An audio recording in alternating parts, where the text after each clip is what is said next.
The morning silence was broken by the sound of horses, dozens of warriors surrounding the small hut. Her heart raced, certain that fury would fall upon her. But what came next, no one had ever dared to imagine. Subscribe to the channel and learn the outcome of this legend. The wind punished the Pernambuco backlands with hot gusts, carrying the bitter aroma of dry earth. The dust impregnated the skin like a persistent reminder of the silence that inhabited this forgotten corner of the world.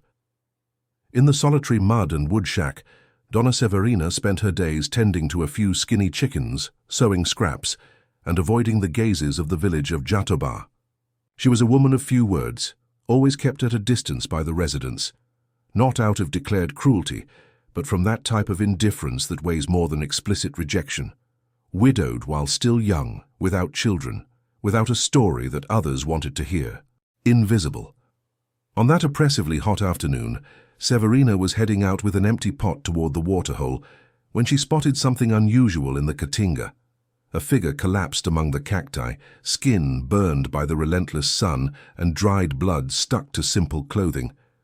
By impulse, she hastened her step. As she approached, she discovered an indigenous boy, unconscious, breathing with difficulty. A quick glance around revealed the risk. His presence there would be interpreted as danger. It could awaken fear, hatred, or vengeance. The Kariri were not welcome in those lands, since disputes over water had intensified with the prolonged drought. But Severina did not hesitate. She filled her pot at the waterhole and returned to him. With delicacy, she raised his head and brought the water to his parched lips. The gesture was simple, almost imperceptible. The boy did not open his eyes, but drank eagerly. Then she moistened a piece of cloth and cleaned the blood flowing from a cut on his forehead. Just that, and she left, carrying a secret in her chest. That night, the silence seemed denser. Severina slept with the sensation of having done something forbidden, or perhaps something too right. She wasn't sure, but she was certain that nobody could find out, until her light sleep was interrupted by a weak moan coming from the yard. The boy was there, leaning against the wooden stand, shivering with fever. "You can't stay here," whispered Severina, more to herself than to him. Still, she pulled him inside, hiding him under the old mat when she heard voices approaching. "Severina, open up!" It was So Antenor, the village sheriff. "Have you seen any Indians around these parts? A boy ran away after stealing from Zé Pequeno's store." Severina's hands trembled as she opened the door. "I haven't seen anything, So Antenor." The man observed the interior of the shack with suspicion. His eyes scanned the peeling walls, the empty pans, the few objects. "If you see anything, let me know. These Kariri are causing too much trouble. The drought isn't enough. Now we have to deal with thieves." When the door closed, Severina breathed deeply. The boy was burning with fever. She knew some herbs, learned from her grandmother. She prepared a kixabera tea and placed cold water compresses on his forehead. For 3 days, she hid him from the curious eyes of the village. On the morning of the 4th day, he finally opened his eyes. They were dark eyes, deep as a moonless night. "What's your name?" asked Severina. The boy hesitated, distrustful. "My name is Raoni," he finally answered with a hoarse voice. "I need to return to my village."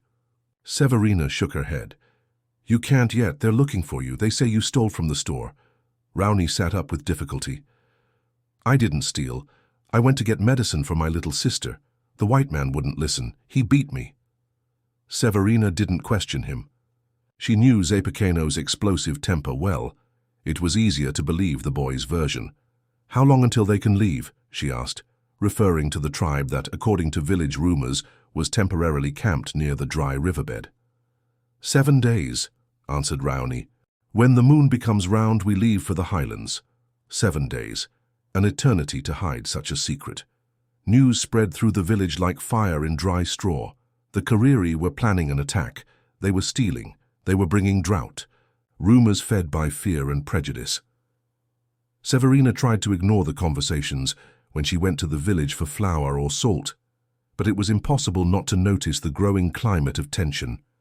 At the market, people whispered as she passed, "That Severina has been acting strange, commented Donna Antonia, the baker's wife, loud enough for her to hear. "It's been days since she's properly shown up around here." Severina lowered her eyes and quickened her pace. At home, Raoni improved each day. While cutting cassava for dinner, she observed him playing with small clay dolls that he had modeled himself. "In my village, everyone makes baskets and dolls," explained the boy. "My father is the chief. He makes the most beautiful ones." Severina felt a tightness in her chest.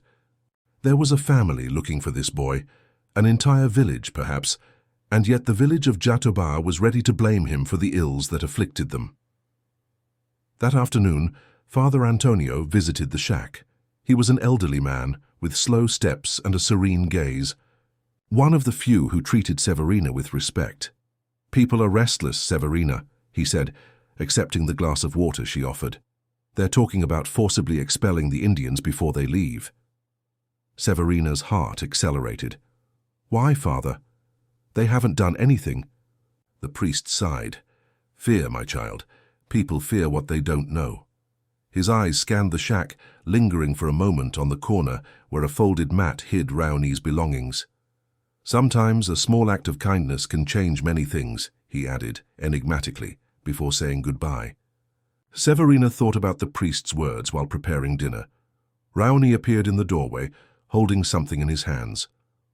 "I made this for you," he said, extending a small necklace of colorful seeds. "It's protection." Severina felt her eyes tear up. She wasn't accustomed to receiving gifts, or to being seen. For so many years she had existed as a shadow among the houses of Jatoba, and it took just an unexpected encounter for something inside her to awaken. Night fell heavily over the backlands. The wind howled through the cracks of the shack, bringing the dry perfume of the caatinga. Severina couldn't sleep. She knew that difficult decisions would need to be made before the sun rose again, revealing secrets that would forever change. The destiny of all in that land, punished by the absence of rain and the presence of fear. Morning arrived with commotion in the village of Jatoba. Severina woke up startled by excited voices. Raoni was already up, looking through the window crack. "They're gathered," whispered the boy. "Many men with shotguns." Severina felt her stomach sink. She knew what that meant. The fear that had been growing in the village finally took shape. She put a shawl over her shoulders and went out, ordering Raoni to remain hidden. The central square was bustling with agitated residents. In the center, Antenor gestured, supported by Zepekino and other merchants. "We can't wait any longer," he shouted. "They say they're peaceful, but they steal from our stores, scare our cattle, and bring misfortune. Since they arrived, the drought has only worsened." Murmurs of agreement ran through the crowd. Severina observed from a distance, her heart racing. A hand touched her shoulder. It was Father Antonio. "Ignorance breeds monsters," murmured the clergyman. "They blamed the Kariri for the drought, as if Indians had power over the clouds." Severina swallowed hard. "What are they going to do, Father?" The man sighed. "Antenor wants to gather men to expel them today. I can't make them understand that violence only brings more violence." "And you? What do you think?" asked Severina, her voice almost failing. The priest looked at her with tired eyes. "I think each of us carries a choice, Severina. We can feed fear or offer water to those who thirst." His gaze seemed to penetrate the woman's soul, as if he knew her secret. When she returned to the shack, Severina found Raoni weaving straw in complex forms. "What is that?" she asked, curious. "Her dream catcher," responded the boy. "My grandmother taught me. It catches nightmares and lets only good dreams pass through." His small fingers moved with surprising skill. "In my village, everyone knows how to make them. My sister Jandira is learning now." He spoke of his family with longing in his eyes. Severina sat beside him. "Tell me about your village," she asked. And Raoni told her. He talked about the river that dried up each year, the stories the elders told around the fire, the dances on feast days. He described how his father, Chief Ubirajara, tried to dialogue with the whites to maintain peace, how his mother, Irachima, knew the secrets of healing plants. "That's why I came to the village," he explained. "My sister has a high fever. We Needed medicine from the whites because our herbs weren't working. His childish face hardened as he remembered the encounter with Zé Pequeno. He wouldn't listen to me. He said Indians only want to steal. He beat me when I tried to explain. Severina felt anger growing in her chest. She knew well that feeling, of not being heard, of being judged before even speaking. "We'll get medicine for your sister," she promised, without knowing exactly how she would fulfill such a promise. The next day, she risked going to Juvenal's pharmacy in the village. He was a quiet man who observed more than he spoke. "I need something for a high fever," she asked, her heart beating rapidly. Juvenal studied her for a moment. "Someone sick, Severina?" She nodded without elaborating. The pharmacist seemed to hesitate, then lowered his voice. "Be careful. The village is poisoned with rumors. They say you've been acting strange, that you're hiding something." Severina felt her blood freeze. "I don't know what you're talking about." The man sighed, handing her a small bottle. "This should help with the fever. 3 drops in water 3 times a day." When she tried to pay, he refused. "Just be careful, Severina. Difficult times generate easy suspicions." On the way back, she noticed gazes following her steps. At the village entrance, she crossed paths with Antenor and 2 armed men. "Where are you going in such a hurry, Severina?" inquired the sheriff, blocking her path. She clutched the medicine bottle in her dress pocket. "Home. I have chickens to tend to." Antenor smiled without humor. "They say you've been doing more than tending chickens. Have you been receiving visitors?" Sweat ran down Severina's spine. "I live alone, as you well know." The sheriff came closer. "If you know anything about those Indians, it's your duty to tell. The village has decided. Tomorrow we're going to their camp. We don't want trouble, but they need to leave today."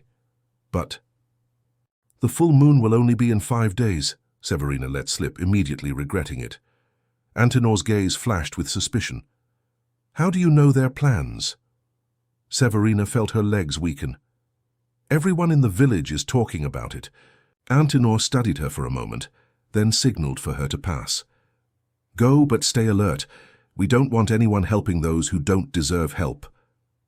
At home, Severina found Raoni agitated. "I had a dream," said the boy. "I saw my mother crying. My sister isn't well." Severina handed him the medicine. "We need to take this to your village." The boy's eyes widened. "You can't go there. My people distrust whites, especially now." She knew the risks, but something inside her had changed. She was no longer the same invisible woman who lived on the margins of life. "Tomorrow morning. We'll leave. I know a path through the bush that few know about." That night she prepared a small bundle with food and water. She explained to Raoni that they would leave before dawn, avoiding the main paths. The boy watched her with growing admiration. "Why are you helping me?" he finally asked. "The others in the village don't like us." Severina reflected for a moment. "Perhaps because I know what it's like to be treated as if you don't exist," she answered simply. While the boy slept, she contemplated the dream catcher he had made. The woven forms seemed to tell a story of invisible connections, of threads that intertwined, creating unexpected patterns. Like her own life, which followed an apparently solitary course until crossing with that of an injured indigenous boy. Dawn had not yet dispelled all the shadows when they departed. Raoni walked with light steps, almost without leaving marks, on the ground. Severina followed him, carrying the bundle with provisions and the precious medicine. They followed narrow trails, avoiding the main roads. The boy knew the Caatinga like the palm of his hand, identifying edible plants and signs of water along the way. "My father says the earth speaks to those who know how to listen," he commented, pointing to marks that Severina would never notice. After hours of walking, the sun was already punishing them mercilessly when they spotted smoke in the distance. "It's my village," whispered Raoni, quickening his pace. Severina hesitated. Until then she had acted on impulse, moved by a mixture of compassion and indignation. Now, faced with the reality of the Kariri camp, fear returned to squeeze her chest. "Don't be afraid," said the boy, noticing her hesitation. "You helped the chief's son. You will be well received." Even so, when they approached and the first indigenous people spotted them, Severina felt her body freeze. Alert cries echoed through the camp. Men ran in their direction, wielding bows and spears. Rowney stepped forward, speaking rapidly in his language. The warriors lowered their weapons, but their gazes remained distrustful. A woman stood out from the group, running to Rowney and embracing him with force. "My mother," he explained, while the woman cried and checked his wounds. Ubirajara, the chief, approached with measured steps. He was a tall man, of proud bearing, with his face marked by ritual paintings. His eyes studied Severina at length before speaking. "My son says you saved him, that you hid him from the men who wanted to hurt him." Severina nodded, unable to articulate words. The chief made a gesture, and an old woman approached. "This is Jurema, our shaman. She speaks the white people's language better than I do." The old woman had a face furrowed with deep wrinkles and eyes that seemed to see through appearances. "Why would a white woman help a Kariri boy?" she asked directly. Severina breathed deeply. "Because I saw an injured boy, not an enemy." Jurema studied her for a moment, then smiled slightly. Simple words, but true. She translated for the chief, who nodded gravely. Then Severina remembered the medicine. She took the bottle from the bundle and extended it. "For the girl's fever," she explained. "Rowney told me about his sister." An expression of surprise crossed the chief's face. After a brief dialogue with Jurema, he made a gesture, and they were conducted to the center of the camp. There, under a straw cover, lay a girl of approximately 5 years, her small body burning with fever. Irasima, Rowney's mother, took the bottle with trembling hands. "How to use?" asked Severina, demonstrating with gestures. 3 drops in water, 3 times a day." While the mother administered the medicine, Severina observed the camp. It was organized in small huts arranged in a circle with a central area for gatherings. Children peeked curiously, women worked at looms, and men prepared weapons, clearly on alert. A climate of tension hung in the air. It was then that Severina remembered Antenor's warning. "I need to speak with the chief," she said urgently. "The men from the village will come tomorrow. They don't want to wait until the full moon. They say you must leave immediately." The news caused agitation. Ubirajara summoned the warriors for a quick conversation. Jurema approached Severina. "We are camped here temporarily. Our territory is further north, but the drought forced us to seek water. When the moon becomes full, the river that passes near our lands will receive enough water for our return." The explanation made sense, but Severina knew that the residents of Jatoba were not willing to listen to reason. They were dominated by fear and prejudice. "I can try to talk to them," she offered, without much confidence in her own capacity for persuasion. The old woman smiled sadly. "Words rarely change hearts hardened by fear, but your act of kindness toward our boy has already done more than many speeches." The day was advancing rapidly, and Severina knew she needed to make a decision. Return to the village and face the consequences of her absence, or remain with the Kariri and abandon the life she knew. While pondering, she observed little Jandira, who was already showing improvement with the medicine. Her small face lit up when she saw her brother, and Rowney animatedly told her about the white woman who had saved him.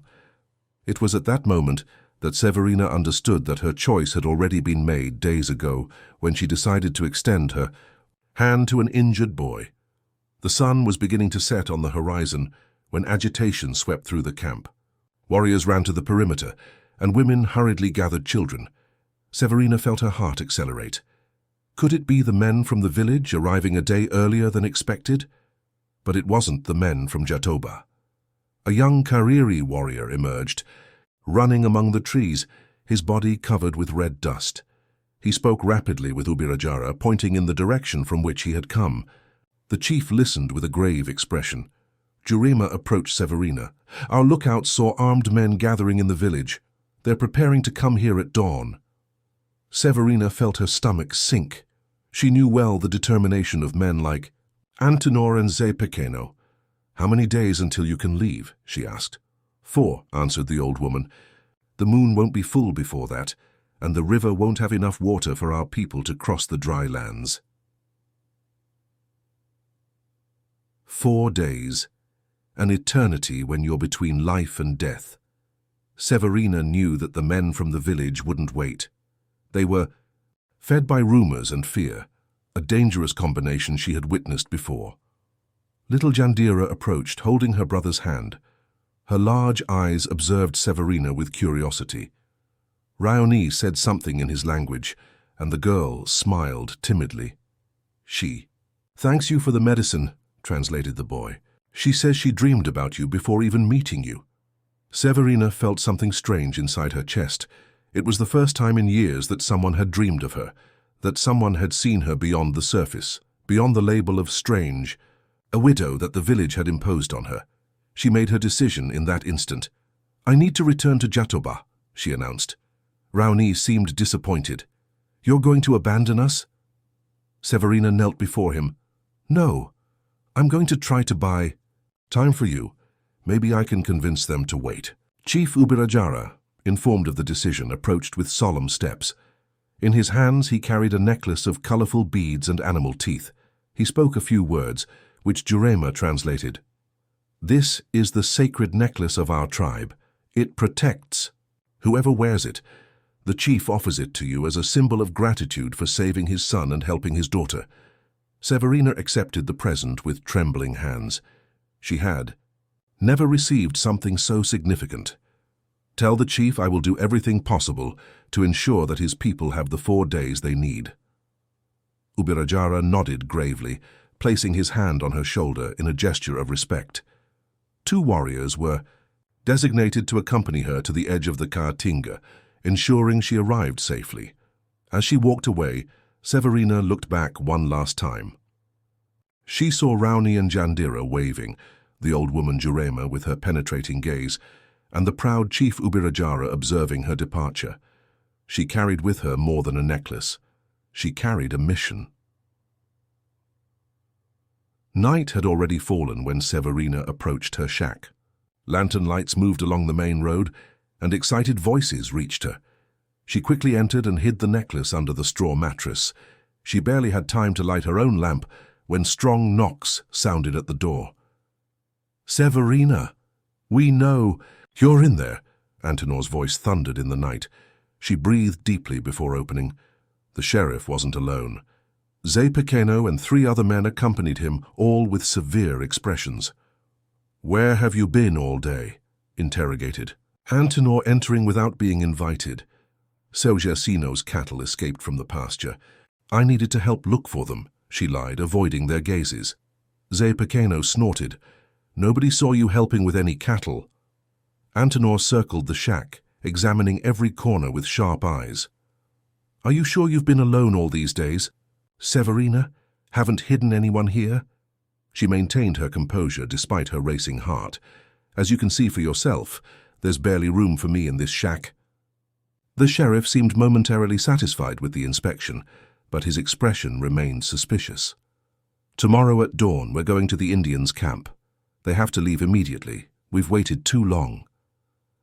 "Why such a hurry?" Severina risked asking. "They haven't done harm to anyone." It was Zé Pequeno who answered, advancing threateningly. "Haven't done harm? That boy tried to rob me. And since they arrived, the drought has only worsened. Cattle dying, wells drying up." "How can they be responsible for the drought?" questioned Severina, with more courage than she had felt in years. "They're just people seeking water like all of us." Antenor studied her with curiosity. "You've changed, Severina. I've never seen you defend anyone before, much less Indians." She held his gaze. "Perhaps because no one ever wanted to listen to me before." The men exchanged glances. "Consider yourself warned," Antenor finally said. "Early tomorrow we're going there. If we discover that you have anything to do with them, you'll regret it." When they finally left, Severina collapsed into the straw chair, exhausted. She knew she wouldn't be able to sleep. Her mind worked feverishly, seeking a way to prevent the imminent confrontation. That's when she noticed a movement at the window. Father Antonio was there, his face partially illuminated by the weak light of the lamp. "May I come in?" he asked, softly. Severina opened the door, relieved to see a friendly face. "Did you hear?" The priest nodded gravely. The entire village is agitated. Antenor has gathered almost 20 men to go to the Kariri camp tomorrow. He hesitated before continuing. Severina, I need to know, did you really help the indigenous boy? She hesitated for only a second before confirming with a nod. He was injured. I couldn't let him die. The old clergyman smiled slightly. That's what I thought. You've always had a good heart, even when everyone turned their backs on you. Severina retrieved the hidden necklace and showed it to the priest. The chief gave me this, as thanks for helping his son and daughter. Father Antonio examined the object with respect. A sacred symbol. It means you're now part of them in a way. His wrinkled eyes sought hers. What do you intend to do? Severina explained about the 4 days the Kariri needed before they could leave. I can't stop Antenor and the others alone, but if you spoke with them... The priest sighed heavily. I've tried, Severina, but fear is deaf, and Ze Pequeno has been feeding this fear with stories about theft and evil doing. They remained silent for a moment, the weight of the situation bearing down on both of them. Then Father Antonio straightened his shoulders. There is something we can try. When the first ray of sun touched the Caatinga, the men of Jatoba were already gathered in the square. Antenor distributed instructions, while Ze Pequeno checked the weapons. In total there were 18 men, most armed with shotguns and machetes. The intention wasn't declaredly violent, but the message was clear. The Kariri should leave immediately without discussion. They were about to begin the march when an unexpected figure appeared in their path. Severina, dressed in her best dress, the indigenous necklace clearly visible on her neck. At her side, Father Antonio in his religious garments and with a determined expression. What does this mean? Vociferated Antenor. Get out of the way. Severina took a step forward. We can't let you make a mistake. The Kariri are not our enemies. Laughter and mockery echoed among the men. Look at that, the crazy widow has become a defender of Indians, provoked Ze Pequeno. What do you know about them? Severina breathed deeply. It was time to tell her story. I know that the boy you accused of theft, Ze Pequeno, was only seeking medicine for his sick sister. I know that you beat him without hearing his explanations. A murmur ran through the group. Ze Pequeno advanced threateningly. Are you calling me a liar, woman? It was Father Antonio who answered. It's time for the truth, Ze. We know you invent stories about thefts to justify your anger against the indigenous people. It's not the first time. The merchant retreated, disconcerted. Antenor intervened. That doesn't change anything. They need to leave today. The drought is killing us, and since they arrived it has only gotten worse. The drought has nothing to do with them, exclaimed Severina, with a vehemence that surprised everyone, including herself. They are victims of the same drought as us. They only need 4 days. 4 days until the full moon, when the river that leads to their lands will have enough water for the crossing. The words hung in the air. Some men exchanged uncertain glances. How do you know so much about them? Questioned Antenor. His eyes narrowed. You were there, weren't you, in their camp? Severina touched the necklace on her neck. Yes, I was. I took medicine for a sick child. I saw families like ours, people just trying to survive. A new voice emerged from the crowd. It was So Juvenal, the pharmacist. She speaks the truth. I was the one who gave her the fever medicine. Severina risked herself to help a child she didn't even know. Others began to speak up. Donna Maria, the midwife. I always knew you had a good heart, Severina, even when no one valued you. Father. Antonio seized the moment. 4 days, my friends, that's all they ask. After that they will depart peacefully. Is it worth staining our hands with blood out of impatience? Antenor seemed divided. His duty as sheriff was to maintain order, but he was beginning to realize that the threat might not be as real as he had imagined. It was then that a shout tore through the air. Look! One of the women was pointing to the road that led to the Caatinga. A group of indigenous people was slowly approaching. In front, Chief Ubirajara imposing in his ritual adornments. At his side, Rayoni and little Jandira. Behind them, about 10 warriors unarmed and the old woman Jurema. The men of Jatoba instinctively raised their weapons, but Father Antonio raised his hands. Wait, they come in peace. See, they bring no weapons. Severina stepped forward, placing herself between the two groups. Never in her life would she have imagined being there, at the center of a dispute that could determine the fate of so many people. She, who had always lived in the shadows, was now exposed to the clearest light. Chief Ubirajara has come to show that his people desire peace, she announced in a loud voice. He has brought his son Rauni, whom you accused of theft, and his daughter Jandira, who was sick and is now better thanks to the medicine that our pharmacist provided. Jurema translated her words for the chief, who maintained a dignified expression despite the evident tension. Antenor stepped forward, his hand still on the shotgun's handle, but without pointing it. Tell him we want them to leave today. We can't wait any longer. Before Severina could translate, Jurema stepped forward and responded in clear Portuguese. We cannot leave before the full moon. The river we must cross doesn't yet have enough water. It would condemn our people, especially the children and the elderly. A heavy silence fell over the crowd. Rauni approached Zé Pequeno timidly. In his small hands he carried a finely woven basket. To pay for the medicine, he said in halting Portuguese. I am not a thief.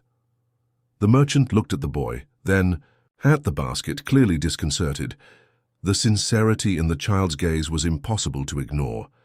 He accepted the gift with an abrupt gesture, but his gaze was no longer so hard. Little Jandira, still a bit weak, offered Severina an exquisitely crafted straw doll.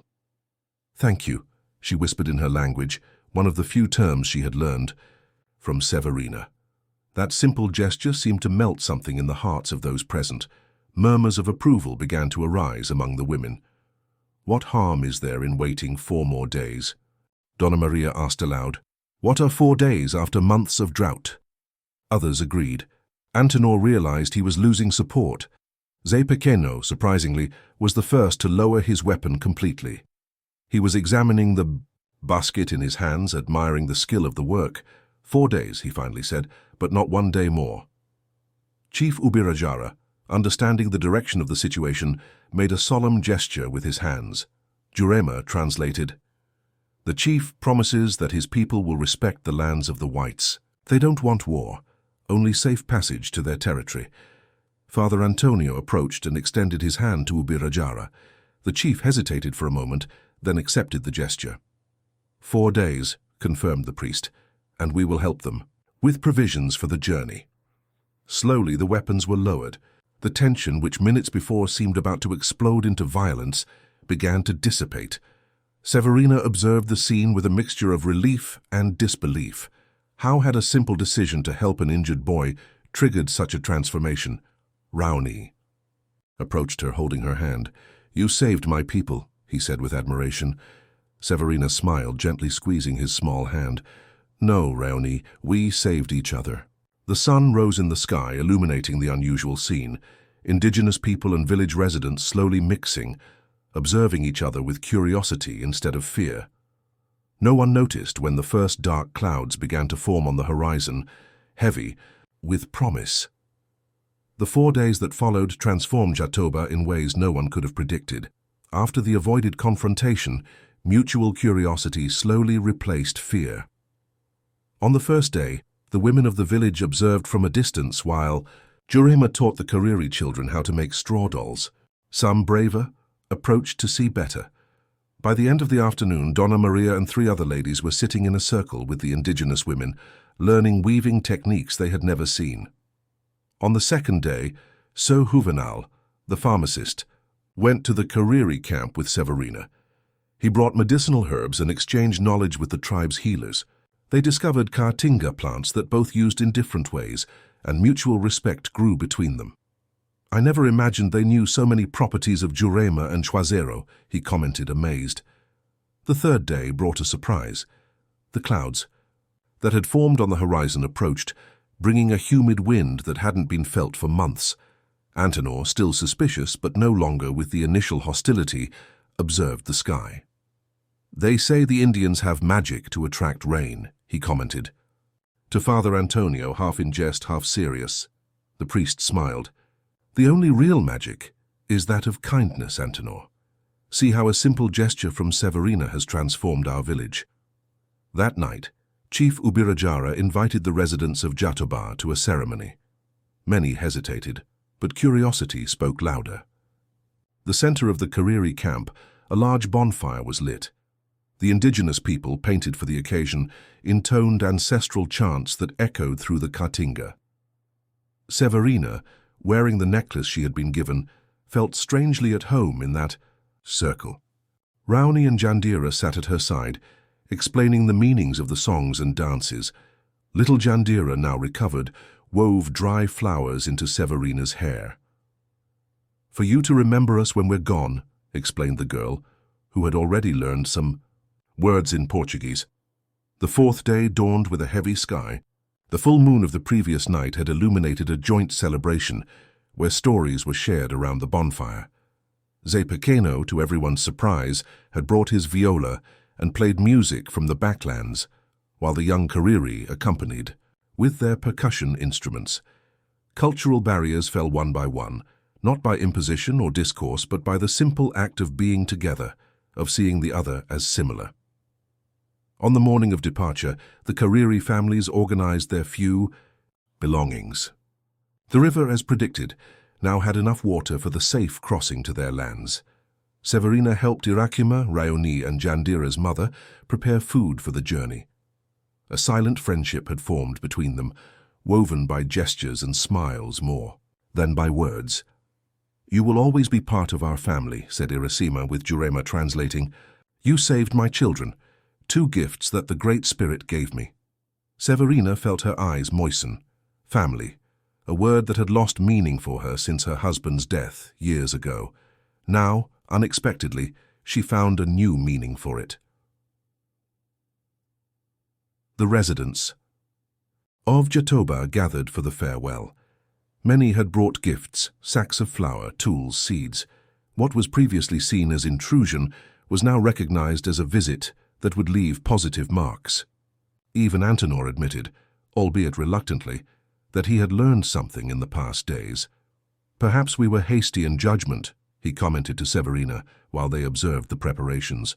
"You saw something we were blind to." She smiled, touching the necklace on her neck.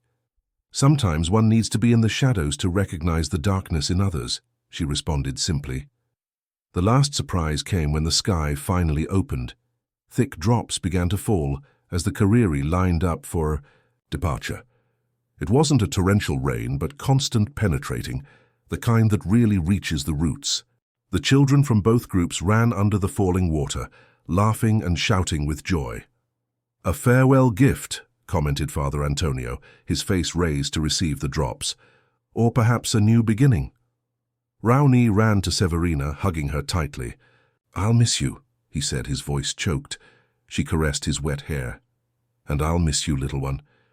But now you have a story to tell your children someday, about how a woman and a boy changed 2 communities." Jandira also approached, bringing something in her small hands. It was a dream catcher, similar to the one Raoni had made, but smaller and more delicate. "To ward off nightmares," explained the girl, "for you to always dream of us." Chief Ubirajara was the last to say goodbye.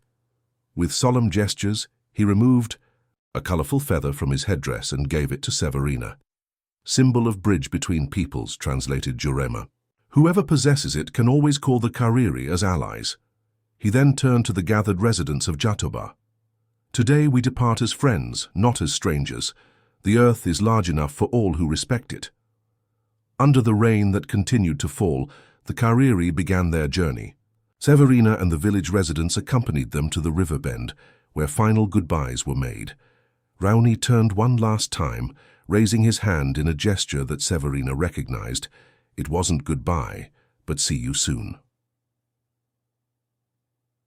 When the last of the Kariri disappeared around the river bend, something had permanently changed in Jatoba. Not just because of the rain that continued to fall, renewing hopes of future harvests.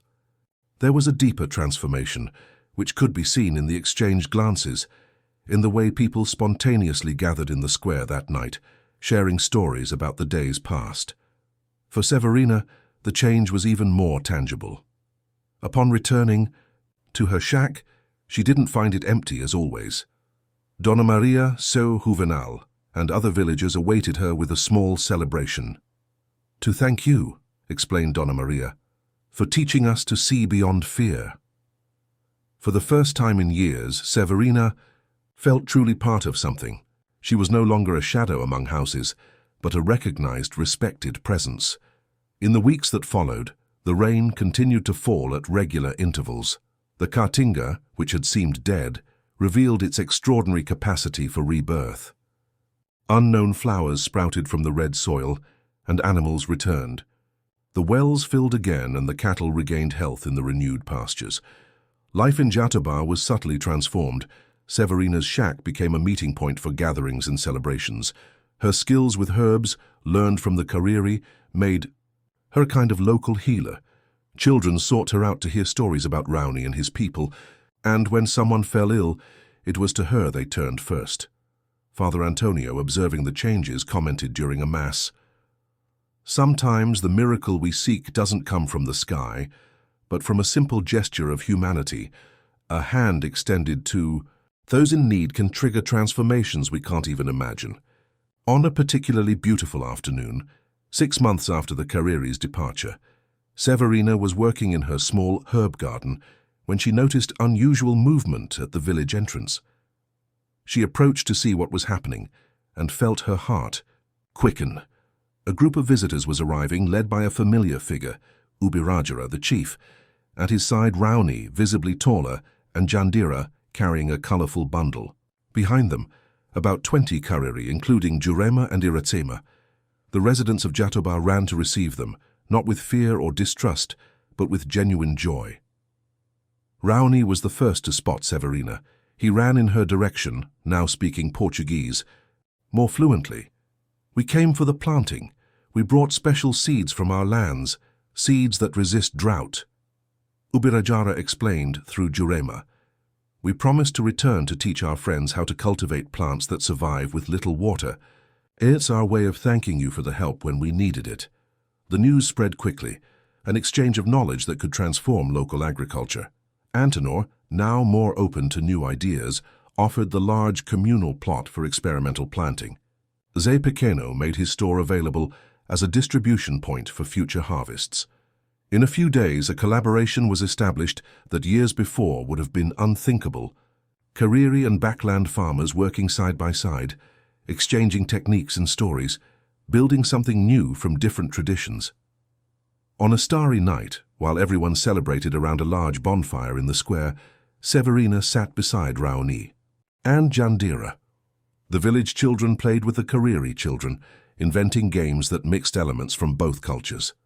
Adults conversed animatedly, planning future meetings and exchanges. "See what you started?" asked Father Antonio, sitting beside them. "All because you decided to see an injured boy, not an enemy." Severina smiled, touching the necklace on me.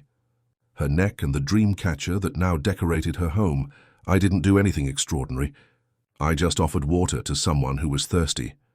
The priest looked at the scene around them, two communities that once feared each other, now celebrating together under the backland sky.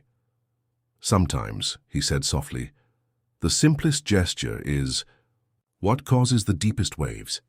Rowney, who was listening attentively, nodded. "My father says you will be remembered in Kariri stories for many generations, the woman who shared water and changed two peoples."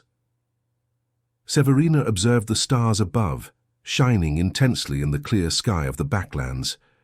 She thought about the invisible woman she had been for so many years and the person she had become, not through great deeds or eloquent words, but through a simple act of compassion.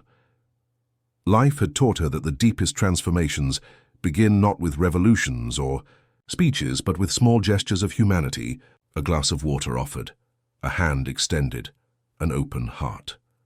The next morning, when the sun rose over Jatoba, it illuminated a reality different from that of months ago. Where there had been separation, now there were bridges. Where fear had reigned, respect now flourished. Severina, standing at the door of her shack, which was no longer just hers but a meeting point and place of celebration, contemplated the future with renewed hope. The backlands would continue to be harsh, life would remain challenging. But now they knew they didn't have to face it alone. Because in the desert of indifference, an act of kindness can create an oasis that endures for generations. If this story touched your heart, don't keep it to yourself. Share your impressions in the comments, subscribe to the channel for more narratives that connect us with our humanity, and leave your like so that other people can also be moved by this journey of transformation.